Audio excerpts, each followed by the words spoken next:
Baik, bismillahirrahmanirrahim. Assalamualaikum warahmatullahi wabarakatuh. Kita akan melanjutkan pembahasan masih dalam domain knife bias classifier. Jadi sekarang kita ingin mengextend kasusnya. Kita bertanya, kalau kemarin kita mengaplikasikan knife bias pada setting yang defaultnya. Apa setting yang default ketika X itu adalah discrete, ya. Ketika X adalah discrete, seperti binary vector, ya. Seperti kemarin kita merepresentasikan email itu dengan ada tidak kata kesekian di kamus itu di sebuah email. Jika ada kita tulis 1, jika tidak ada kita tulis 0. Ya, itu dengan binary encoding, dengan binary vector 1 atau 0, yaitu discrete, ya. Sekarang kita bertanya, bagaimana kalau X continuous, ya. Nah, ini seperti kasus sebelum knife bias, ya, ketika di logistik regresi umpamanya. Nah, ini di sini kita bisa menerapkan knife bias classifier, tapi kita perlu discretize. Kita perlu membuat variabel X tersebut yang continue menjadi discrete, ya. Jadi tetap perlu kita buat discrete, kemudian kita aplikasikan knife bias seperti biasa. Jadi ini contohnya, ya, contoh diskretisasi, ya, discretize. Umpamanya kita lihat variabel X3 di bawah ini, ya, X3. Oke, ini agak salah tulis. Ya, ini masih dataset yang sama dengan kemarin, hanya saja sekarang kita representasikan di sini kelembapan itu dengan numerical, ya, continue. Ya, dari range-nya mungkin dari paling rendah sekitar 60-an, paling tinggi sekitar 86-an, ya, hampir 90. Oke, di sini kita lihat ini discrete, ini discrete, ini discrete, ini juga discrete. Ya. Di sini kita punya continue. Nah, diskretisasi itu contohnya adalah seperti ini, ya. Ini kelembapan kita buat batas-batas untuk setiap kategorinya. Jadi sebenarnya kita membuat variabel tersebut menjadi kategori-kategori tertentu. Umpamanya untuk kelembapan mulai dari 60 hingga 70 kita buat normal kategorinya, ya. Jadi ini discrete sudahan. Kemudian ketika di atas 70 menjadi tinggi gitu.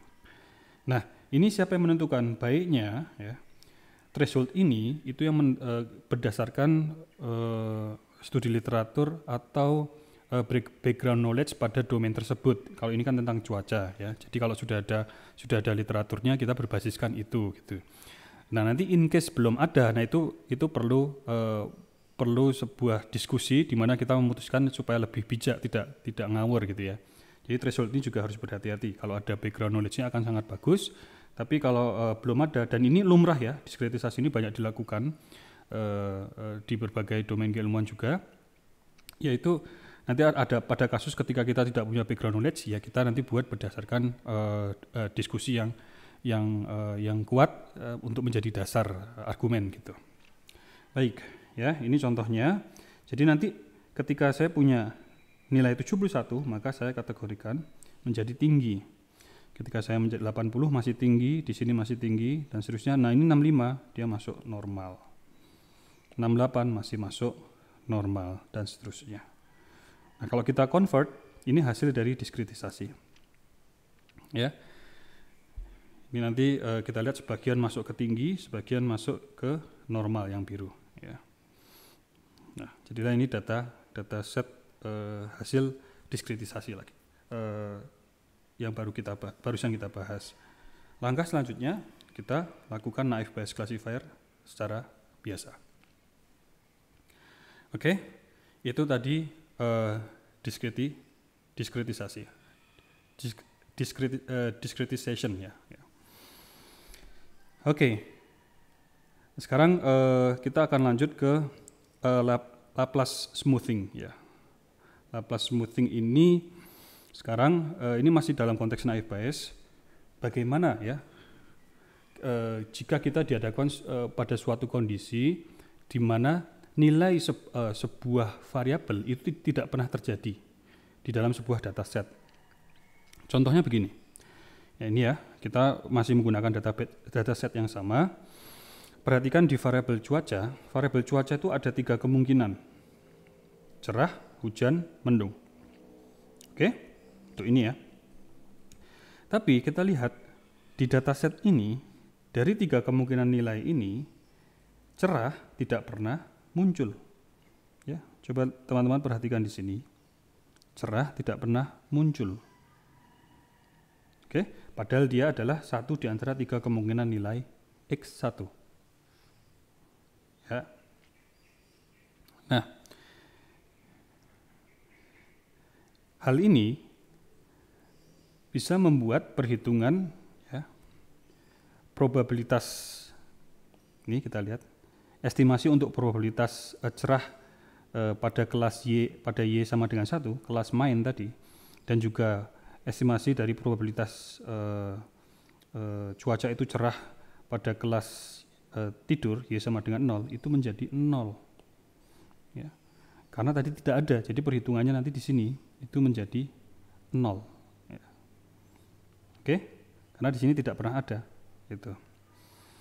Selanjutnya implikasinya pada prosedur-prosedur berikutnya, ketika kita menghitung ini, ya, ketika kita ingin membuat keputusan, ketika kita ingin bertanya, jika diberikan X inputnya, ya, dan X ini mengandung cerah, ya, menanyakan bagaimana kalau cuaca cerah, sedangkan tidak ada datanya, dan kita bertanya apakah statusnya main atau tidur, kita tidak bisa memutuskan, karena ini nanti akan hasilnya 0/0, di atasnya 0, di bawahnya juga 0. Nah, karena probabilitasnya ini 0/0 ya, ya ini kita tidak bisa memutuskan. Ya. Jadi kita tidak bisa memutuskan kelasnya yang mana. Jadi di sini akan kesulitan. Nah, menggunakan Laplace smoothing kita mencoba memecahkan masalah ini. Jadi Laplace smoothing ini agak straightforward langsung. Bagaimana kita tambahkan angka 1 pada numeratornya, ya, pada bagian atas. Ya, ini masih formula yang sama ya ketika kita menghitung estimasi untuk X ke C, ya, X ke C. Kalau dalam kasus email tadi, kalau dalam kasus email yang di awal itu kita bahas adalah berarti kata ke C ya. Kalau di sini berarti nanti variabel ke C gitu, estimasi untuk variabel ke C pada kelas 1 dan pada kelas 0. Nah, pada estimasi ini sekarang kita menambahkan angka 1 pada numeratornya bagian atas, ya, dan angka 2 pada bagian bawah, ya, denominatornya.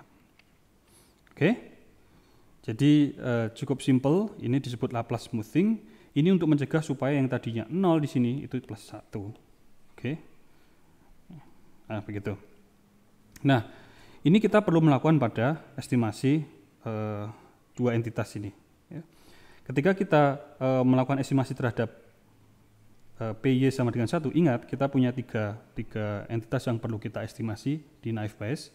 Yang terakhir adalah ini, VY ini. Itu kita tidak perlu melakukan Laplace smoothing karena biasanya di setiap dataset itu terbagi cukup fair lah ya, cukup jelas gitu. Ini ada yang tidur, ya, ada yang sebagian main. Nah, jadi ini tidak ada yang 0 lah gitu ya.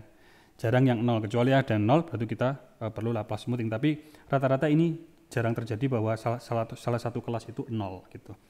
Jadi selama ini sudah ada pembagiannya, ya, sudah ada 2 kelas eksis, apalagi kalau jumlahnya balance, maka kita tidak perlu melakukan Laplace smoothing pada kelas, ya. Hanya pada atributnya saja.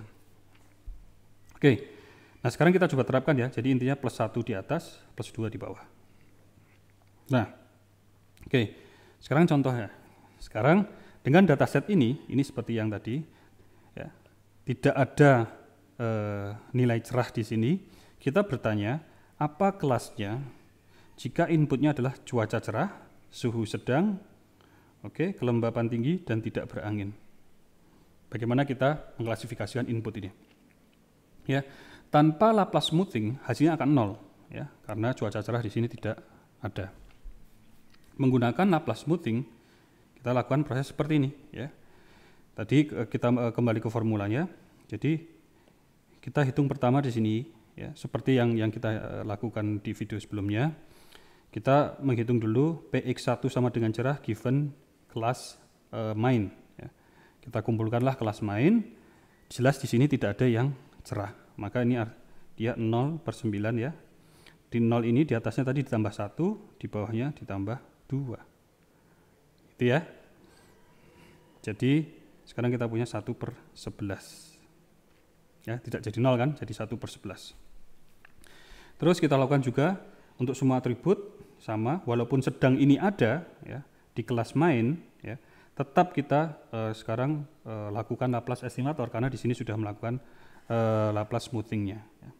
Di sini 4 karena di sini ada 4, kemudian 9 karena di sini ada 9, 4/9, 4 ini tambah 1, 9 tambah 2. Oke, begitu dan seterusnya kita lakukan untuk semua entitas ini. Ya, kita lihat nanti kita dapatkan sampai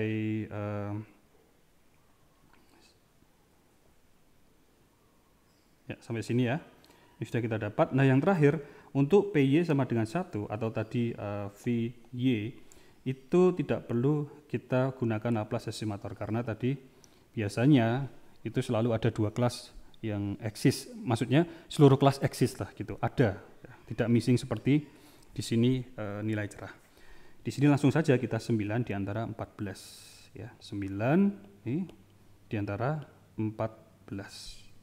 Kita temukan 0,0061. Ini untuk kelas 1. Nah, ingat di naive Bayes kita bandingkan dengan PY sama dengan 0 given X.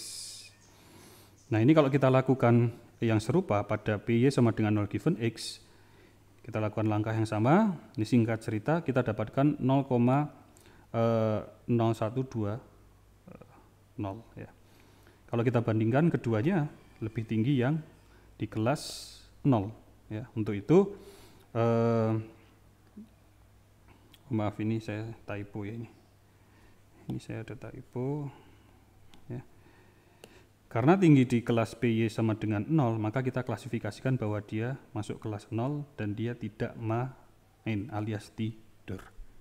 Ya, begitu ya. Jadi ini tentang Laplace smoothing.